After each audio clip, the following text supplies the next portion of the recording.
This was one of the most raw, human, and devastating rebukes Pete Hegseth has faced yet. Congressman Eric Sorensen didn't just question policy, he exposed a moral failure. He forced Hegseth to confront a truth he's been dodging, that the Pentagon cannot ask people to serve a country that refuses to honor who they are. What you're about to see is powerful, emotional, and absolutely necessary. From Illinois, Mr. Sorensen. Thank you very much, Mr. Chairman, and thank you to the Secretary, to the General for joining us today. Mr. Secretary, I'm hopeful that we can come to an agreement that we need both sides of the chambers working together for the betterment of the military. Do you believe that bipartisanship is essential to the mission of our armed forces, yes or no? Bipartisanship. I think bipartisanship can be a wonderful thing. Great.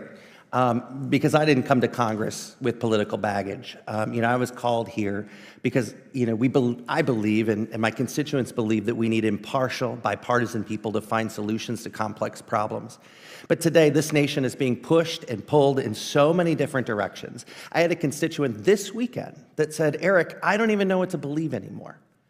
Facts don't matter. Conspiracy theories run rampant like brush fires without anyone to quell them.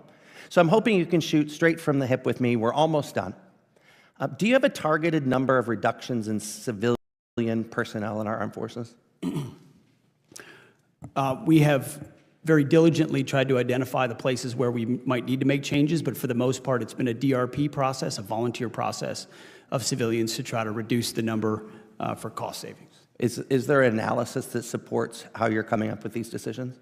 We looked at about 8 to 10%, Congressman, but ultimately, everyone here acknowledges that the civilian size of the DoD has exploded over the last 20 years. And so where there are room for efficiencies, we are actively trying to find them and right-size those spots, because a lot of those places are not making us more nimble or faster at what we do.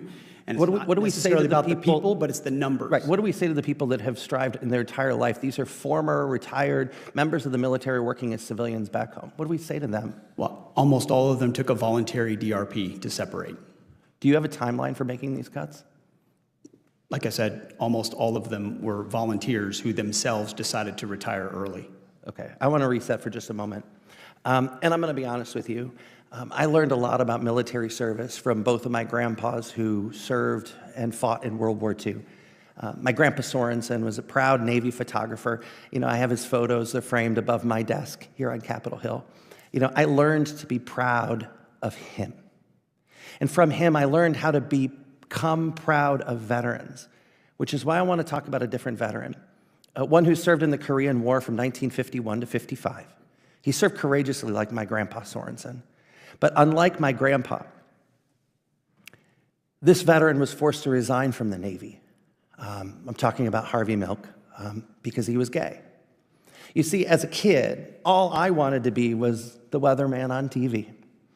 I learned that I could have gone into the Army or the Navy to learn meteorology, but someone like me wasn't allowed. They didn't want someone like me, Mr. Secretary. There wasn't anything that I could do to change myself or the way that my nation thought of me. And so I want to keep this very simple. Do you believe that Harvey Milk is a veteran who deserves his country's thanks? Sir, the decision to rename the ship was... I'm just asking, do you believe that Harvey Milk is a veteran who deserves his country's thanks? Yes or no? If his service was deemed honorable, yes. Yesterday, the Secretary of the Navy was in your seat. He couldn't give me a straight answer. I disagree with your leadership and his, because I believe that every veteran deserves our thanks. We all walk in the footsteps of leaders before us, and you may not find the value in the fact that many of those people are women with different skin colors, different backgrounds, different talents, immigrants, gay, straight, transgender, disabled.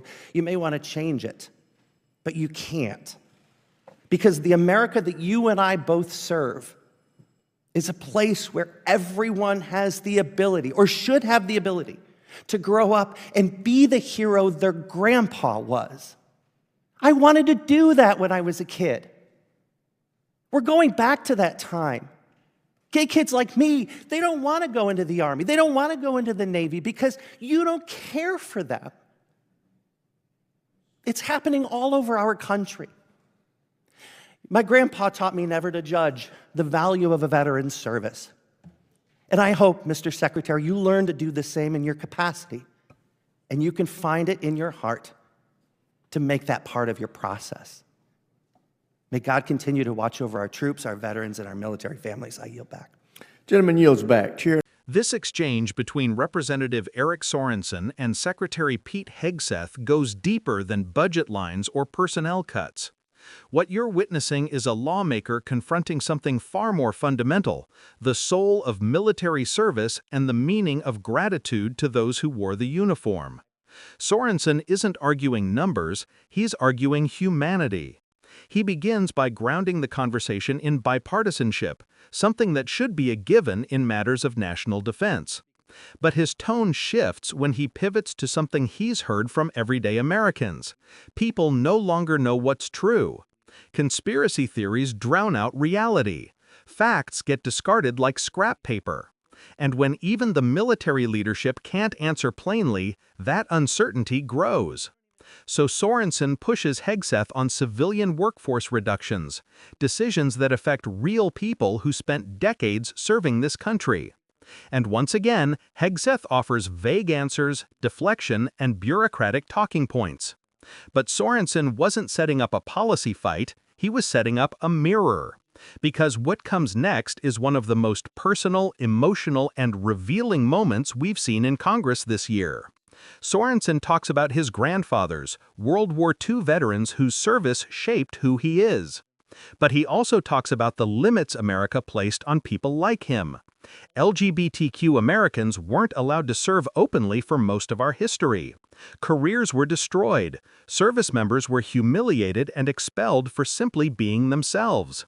Then he brings up Harvey Milk, not as an activist, not as a symbol, but as a veteran. A man who served in the U.S. Navy but was forced out because he was gay. And Sorensen asks the simplest question imaginable. Do you believe Harvey Milk is a veteran deserving his country's thanks? A yes or no question, a moral question, a human question. Hegseth hesitates. He stalls. He tries to reroute the conversation. It's as if even acknowledging that injustice is too much for him.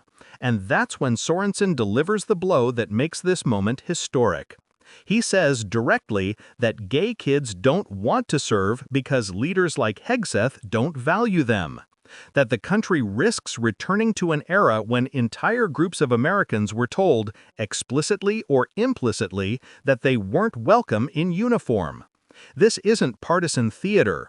This is about the identity of the United States military, who we honor, who we accept, who we allow to serve, and who we still exclude, subtly or openly. Sorensen's closing words hit harder than anything else.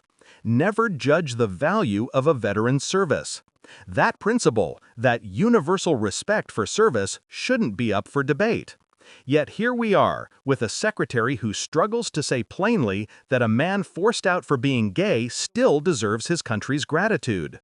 This hearing wasn't about Harvey Milk alone.